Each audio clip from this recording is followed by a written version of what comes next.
स्वागत है आपका अपने YouTube चैनल गोयल मैट्रिक्स पर। चैनल पर पहली बार आए हैं सब्सक्राइब कर लीजिएगा, साथ ही बेल आइकन को प्रेस जरूर करिएगा जिससे नोटिफिकेशन आपके पास समय से पहुंच जाए। तो आज की जो वीडियो है इसमें आगे की 15 क्वेश्चंस की बात करने वाले हैं जो कि है अलजेब्रा। 15 क्वेश्चंस कल मैंने आपको कराए थे, 15 क्वेश्चंस आज रहने वाले हैं। इनके आंसर आप चेक कर लीजिएगा एंड कॉमेंट बॉक्स में जरूर बताइएगा कि आपके कितने क्वेश्चन सही हुए हैं। तो आइए चलिए फिर स्टार्ट कर देते हैं। क्वेश्चन नंबर 1 आपके सामने है। तो क्वेश्चन नंबर 1 यहाँ पर दे रखा है, यानी कि क्वेश्चन नंबर 16, 15 तक कल मैं करा चुकी थी। तो क्वेश्चन नंबर 16 है the principal value of argument -1 is, यानी कि आपको -1 की प्रिंसिपल वैल्यू बतानी है। अब एक चीज आप याद रखिए, -1 को हम किस तरह लिख सकते हैं, -1 + 0 इस फॉर्म में हम इसको लिख सकते हैं। इसके बाद जब आप यहाँ पर इस तरीके से देखेंगे तो ये इससे तो आपका मतलब ही नहीं है।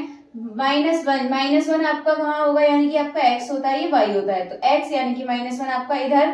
तो हम क्या करते हैं, पॉजिटिव एक्सिस यानी कि जहां पर पॉजिटिव है, जैसे ये आपका प्लस का होता है, तो हम यहाँ से देखते हैं एंगल कितने का बन रहा है, तो ये आपका बन रहा है पाई, यानी कि 180 का, 180 का मतलब पाई। इस तरीके से देखते हैं, यानी कि हम उसको एंटी क्लॉकवाइज रोटेट करके देखते हैं कि यहाँ पर एंगल कितने का बनेगा। चलिए फिलहाल, और जिससे पास पड़ता है उसी से देखते हैं, क्लॉकवाइज भी कर सकते हैं लेकिन जिससे ज्यादा पास पड़ता है उसके हिसाब से करते हैं इसको। यदि आप ऑप्शन देखेंगे तो ऑप्शन नंबर बी पाई इसका बिल्कुल सही आंसर हो जाएगा। इसके बाद चलते हैं नेक्स्ट क्वेश्चन की तरफ। नेक्स्ट का मतलब क्वेश्चन नंबर 17। क्वेश्चन नंबर 17 है इफ z = r e की पावर i थीटा, यानी कि आपको दे रखा है z = r e की पावर i थीटा, देन आपको बताना है mod z की पावर n। तो इस क्वेश्चन को भी यहाँ पे सॉल्व कर लेंगे। तो ये आपको यहाँ पर दे रखा है z = r e की पावर i थीटा, तो यहाँ पर बोला है z की पावर n। अब आप इसको कैसे लिख सकते हैं, r i e theta and इसके बाद पावर आप इसमें क्या लगाएंगे, n, यहाँ पर आप इसकी पावर रख सकते हैं क्योंकि यहाँ पर n है। इसके बाद आपको क्या करना है, इसको यहाँ पर अलग अलग लिख सकते हैं, इसे r की पावर n और e की पावर i थीटा n, इस तरीके से आप इसको लिख सकते हैं। इसके बाद ये आपको पता है, इसको खोल दीजिए, हो जाएगा आपका cos n theta plus i sin n theta. अब ये आपका किस में है, मॉड में है। मॉड का मतलब क्या हो जाएगा, आप इसका मॉड्यूलस खोल दीजिए तो ये हो जाएगा cos square theta plus sin square theta. इस तरीके से जब आप करेंगे तो क्या मिलेगा आपको, r की पावर n, क्योंकि ये तो आपका कितना बन जाएगा 1, तो कुल मिलाकर यहाँ पे बचेगा r की पावर n आंसर हो जाएगा। अगर आप ऑप्शन देखें तो r की पावर n यानी कि ऑप्शन नंबर ए r की पावर n बिल्कुल सही आंसर हो जाएगा। इसके बाद नेक्स्ट है which of the following operations preserve modulus, इनमें से कौन सा ऑपरेशन प्रिजर्व करते हैं मॉड्यूलस को, कॉन्जुगेशन, नेगेशन, रोटेशन या फिर ऑल ऑफ दीज। तो ये तीनों ही इसके स्टेप्स हैं, यानी कि एक तरीके से ऑपरेशंस हैं, तो ऑल ऑफ दीज इसका बिल्कुल सही आंसर हो जाएगा, यानी कि जो ऑप्शन नंबर डी है ये इसका बिल्कुल करेक्ट आंसर है। इसके बाद चलते हैं नेक्स्ट, यानी कि क्वेश्चन नंबर 19 की तरफ। क्वेश्चन नंबर 19 है z = आपको दे रखा है 2 + 2i, ठीक है, आयोटा बोलते हैं इसको, मैं आई बोल रही हूँ। 2 + 2i आपको यहाँ पर दे रखा है और आपको ये निकालना है, ठीक है, बहुत आसान है। ये निकालने के लिए आपको क्या करना पड़ता है, z क्या होता है, x + iy। अब आपको x आपको पता है क्या है, यहाँ पर ये 2, और y यहाँ पर क्या हो जाएगा, ये भी 2 हो जाएगा। तो आपको यहाँ पर क्या निकालना है, ये मॉड्यूलस z बोला है तो इसका मतलब हो जाएगा x² + y², ये हो गया आपको, और x² y² का मतलब 2 का स्क्वायर प्लस 2 का स्क्वायर, और ये मोड में रखते हैं यहाँ पर इसको स्क्वायर रूट में, तो ये हो जाएगा x² + y² का मतलब √8, आपको यहाँ से आंसर मिल जाएगा। ऑप्शंस यदि आप देखें तो यहाँ पर कौन सा सही हो जाएगा, ऑप्शन नंबर सी बिल्कुल सही आंसर हो जाएगा। इसके बाद आगे चलते हैं नेक्स्ट, यानी कि question number 20, cube root of unity satisfy. Cube root unity satisfy कौन करता है, z की पावर 3 = 1, या फिर z² = 1, या फिर z³ = -1, या फिर d z² + z + 1 = 0। यदि आप ऑप्शन देखें तो आपको साफ साफ दिख रहा है ऑप्शन नंबर ए सही होगा, जो क्यूब रूट को सेटिस्फाई करेगा, z³ = 1, तो ऑप्शन नंबर ए इसका बिल्कुल सही आंसर हो जाएगा।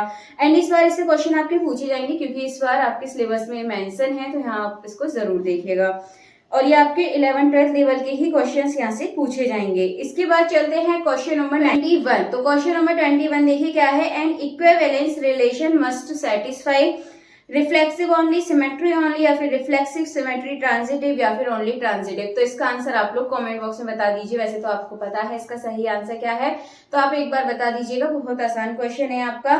नेक्स्ट है if A modulo B mod N then, आपको बताना है A congruence B modulo N आपको दे रखा है, तो ये क्या होगा, तो ये आपको पता है। देखिए एक बार थोड़ा सा समझ लीजिए, यहाँ पर ये आपको दे रखा है ए और यहाँ पर आपको दे रखा है मॉड एन, तो यहाँ आपको पता होना चाहिए हम इसको कैसे लिख सकते हैं, a माइनस बी। और इसका मतलब ये होता है कि ये जो n है इसके अपॉन में, यानी कि n डिवाइड्स करता है a माइनस बी को, तो इस तरीके से ऑप्शन सही हो जाएगा। अगर ऑप्शन देखें तो option number A, n divides a minus B, ये बिल्कुल करेक्ट आंसर हो जाएगा। चलिए इसके बाद चलते हैं नेक्स्ट क्वेश्चन की तरफ।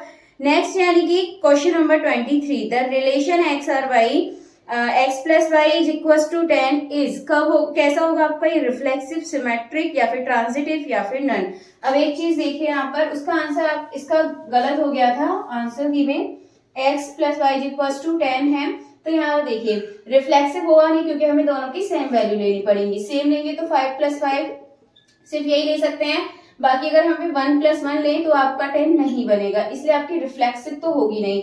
इसके बाद सेकंड अगर हम देखें सिमेट्री, सिमेट्री में हमें x प्लस वाई, जैसे हमने लिया 4 प्लस 6 10, आप इसको 6 प्लस 4 10 भी लिख सकते हैं, यानी कि आपको पता है ये आपका सीधा सीधा क्या है, सिमेट्री, यानी कि x प्लस वाई को y प्लस एक्स भी लिख सकते हैं। तो इसका अगर हम आंसर देखें तो ऑप्शन नंबर बी सिमेट्रिक इसका बिल्कुल करेक्ट आंसर हो जाएगा। इसके बाद चलते हैं नेक्स्ट क्वेश्चन की तरफ। नेक्स्ट यानी कि क्वेश्चन नंबर 24। क्वेश्चन नंबर 24 आपको यहाँ दे रखा है, if A B and F is injective then, अगर एफ आपका इंजेक्टिव है, तो मैंने इसकी थ्योरी में आपको बताया हुआ है एफ इंजेक्टिव है। इंजेक्टिव का मतलब क्या होता है, डिफरेंट इनपुट्स डिफरेंट आउटपुट्स, ठीक है, डिफरेंट इनपुट होते हैं डिफरेंट आउटपुट होते हैं, इसलिए जो इसका ऑप्शन नंबर ए है ये बिल्कुल सही आंसर हो जाएगा। इसके बाद चलते हैं नेक्स्ट यानी कि क्वेश्चन नंबर 25 की तरफ। क्वेश्चन नंबर 25 आपको यहाँ पर दे रखा है, functions F X is equal to X square is not invertible on R because, ये आपका इन्वर्टिबल नहीं है, क्यों नहीं है। अब देखिए आपको ये क्या दे रखा है, ये दे रखा है आपको एक्स स्क्वायर दे रखा है, तो यहाँ पर यदि हम 1 पुट करें, मतलब -1 रखें, -1 का स्क्वायर कितना होता है 1, और 1 का स्क्वायर भी 1 होता है, यानी कि जब इन दोनों के मतलब सेम आउटपुट मिल रहा है आपको, -1 का भी 1 मिल रहा है और 1 का भी 1 मिल रहा है, तो इसीलिए से -2 का स्क्वायर करें या फिर 2 का स्क्वायर करें तो आपको एक ही आउटपुट मिल रहा है 4, इसीलिए ये 1 1 नहीं होगा। तो कौन सा ऑप्शन सही हो जाएगा इसका, ऑप्शन नंबर ए नॉट 1 1, ये इसका बिल्कुल करेक्ट आंसर हो जाएगा। चलिए इसके बाद चलते हैं अगले क्वेश्चन की तरफ। नेक्स्ट यानी कि क्वेश्चन नंबर 26। क्वेश्चन नंबर 26 है, the range of function F X is equal to sine X, इसके आपको रेंज बतानी है। तो चलिए इस क्वेश्चन को देखते हैं यहाँ पर, तो ये है आपका F X is equal to sine X, तो F X is equal to sine X, ये आपको पता है इसकी जो वैल्यू होती है आपको डायरेक्टली करना है, ये याद रखने वाले क्वेश्चन है। ये जो होता है आपका -1 से 1 के बीच में होता है, तो अगर ऑप्शंस देखें तो ऑप्शन नंबर बी -1 से 1, यानी कि ऑप्शन नंबर बी इसका बिल्कुल सही आंसर हो जाएगा। चलिए तो ऑप्शन नंबर बी बिल्कुल करेक्ट है। इसके बाद चलते हैं क्वेश्चन नंबर 27 की तरफ। क्वेश्चन नंबर 27 है, number of bijective mappings from set with 3 element to itself, 3 elements हैं और आपको बताना है नंबर ऑफ बाइसेक्टिव। चलिए नंबर ऑफ बाइसेक्टिव देख लेते हैं कितने हैं, 3 एलिमेंट है तो 3 फैक्टोरियल, यानी कि इसका निकालने के लिए जो दे रखा है उसी का फैक्टोरियल कर देते हैं तो आपको 6 आंसर यहाँ से मिल जाएगा। तो अगर ऑप्शन देखें ऑप्शन नंबर बी 6 इसका बिल्कुल सही आंसर है। इसके बाद चलते हैं नेक्स्ट यानी कि क्वेश्चन नंबर 28 की तरफ। क्वेश्चन नंबर 28 देखिए, if f g x is equal to x then g आपका क्या होगा, आपको देखना है यदि एफ जी एक्स लिखा हो या फिर जी एफ एक्स लिखा हो, इस तरीके से लिखे होते हैं तो इसका मतलब होता है एक दूसरे का इनवर्स है। तो ऑप्शन नंबर कौन सा सही हो जाएगा, option number A inverse of F, ये बिल्कुल सही आंसर हो जाएगा।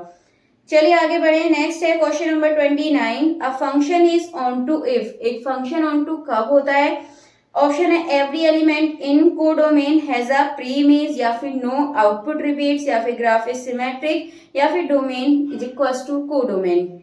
तो इसका जो ऑप्शन नंबर ए है every element in codomain has a pre image, ये बिल्कुल सही आंसर हो जाएगा। इसके बाद चलिए क्वेश्चन नंबर 30 है, इसका आंसर भी देख लेते हैं।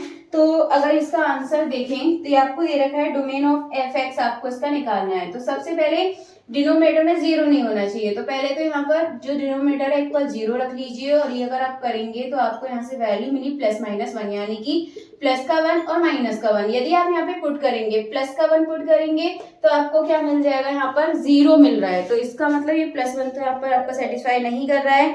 तो यहाँ पर इसका जो ऑप्शन है ये आप लोगों को बताना होगा कि इसका करेक्ट आंसर क्या होना चाहिए। ठीक है, तो कमेंट करके इसका सही आंसर बता दीजिएगा कि इसका सही आंसर क्या है। चलिए फिलहाल आज के क्वेश्चंस आपके 15 हो चुके हैं। उम्मीद है क्वेश्चंस आपको अच्छे लगे होंगे, और अच्छे लगे हैं तो प्लीज ज्यादा से ज्यादा लाइक कमेंट शेयर कर दीजिएगा।